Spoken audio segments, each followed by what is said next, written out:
Ngayon ay gagawa tayo ng ice cream. May manual na dito. Okay. Bumili kasi kami ng Ovaltine kanina. Dalawa yun, nasa taas lang eh. Ito yung kasama na. Tatlo. Ngayon, gagawa kami. Una is mild Ovaltine. Lalagay na may tubig and maligam na. Heat up fresh milk. Add Ovaltine all in one and stir until dissolved.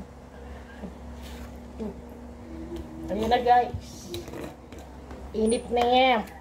Pero, lagyan namin ng maligam-gam yan para di mabutas yung itong lagayan. Yung molding. Yes. Tapos next po nito ay lalagyan na po natin ng fresh milk.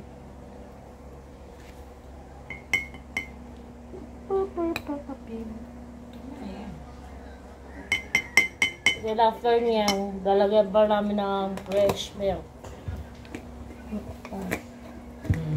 Ano ba, kalating fresh milk ba o ano?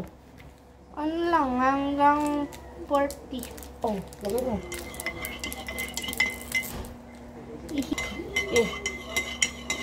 Haluin niya ng mga ilang minuto. Sige, go. At Hey guys, nagbabalik. At lalagyan na namin fresh milk. Harap milk. At Tidahan na. Kunti mo. Masyado malaki. At ngayon, ilalagay na po natin.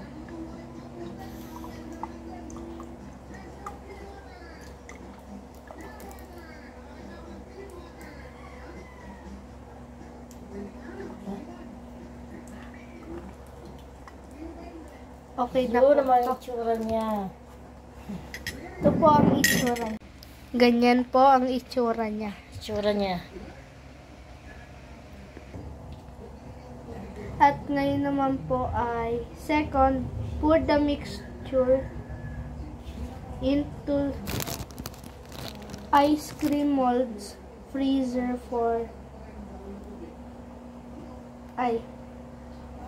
about 6 to 12 hours.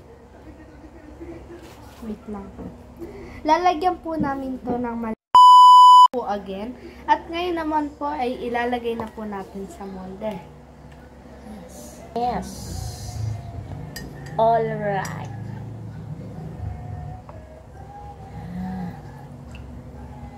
Kailangan po lahat na po. Nakikita nyo yan guys. Ay tumatagal. Nagka-traffic talaga ako. Kasi po baka po matapon. Pina namin ng isa, ngayon pangalawa na. Opo. Lagay mo muna ito. Ay, wait lang po.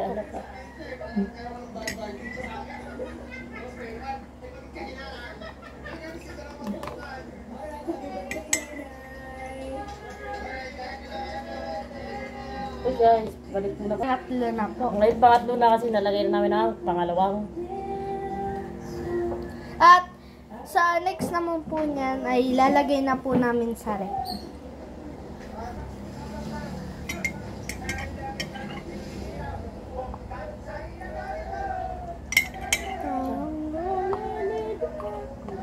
Guys, nakita mo nyo na, tapos na. Saan po natin ngayon ang gilid neto? Oo.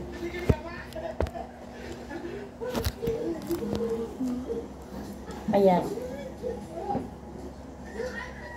Para po hindi madumi sa ref. Last one. Bye-bye. Babalik kami kapag matigas na ito. Bye-bye.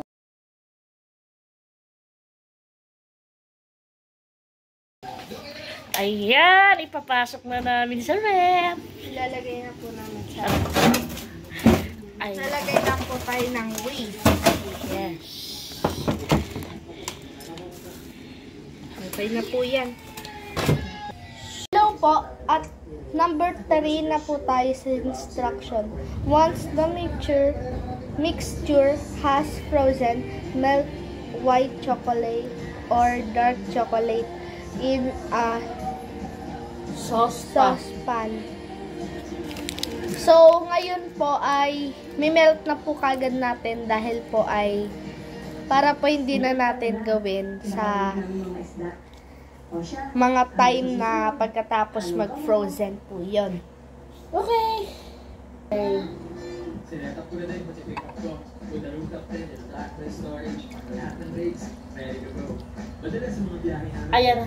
destinasyon, Ngayon, ilalagay na namin yung dark chocolate or Dalawa po yung binili namin. Tumikim lang po ng isa si mama. Wait lang po guys.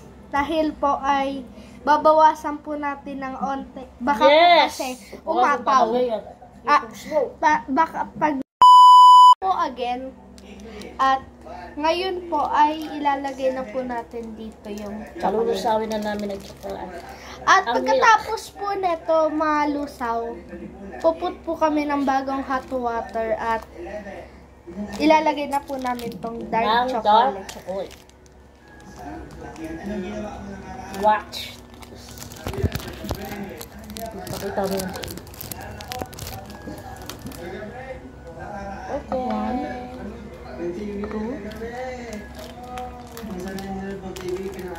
3, 4, 5 po dapat to, pero po kumuha po Kaya kami ng i-mix na niya. Sabi ko sa'yo eh. Nalusaw na siya. Ganyan ang pag-mix. Ngayon, ilalagay na niya ang dark chocolate. wait lang po. Siguro sabi niya at palalaputi. At wait lang po, magbabalik po kami. Ngayon naman po ay ilalagay naman po namin dito kasama ang white. Para po, baka po mas masarap na.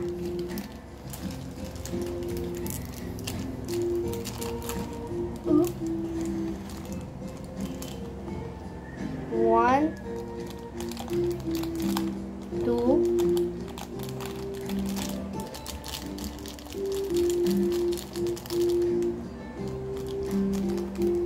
4, 5. Ayun na guys, palalaputi na.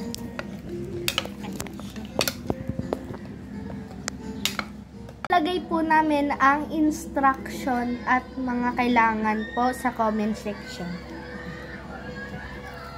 Flat tops dahil po di po kinaya, hindi po wala. Oo, So sa inyo na po yan. Kailangan po natin ng kutsara. kaya baka naman Ovaltine. Baka Naman, Ovaltine. Tapos po, pag bumili po kayo ng Ovaltine, ano po, maghanap lang po kayo ng merong product na may mold. May kasama na din po yung instruction.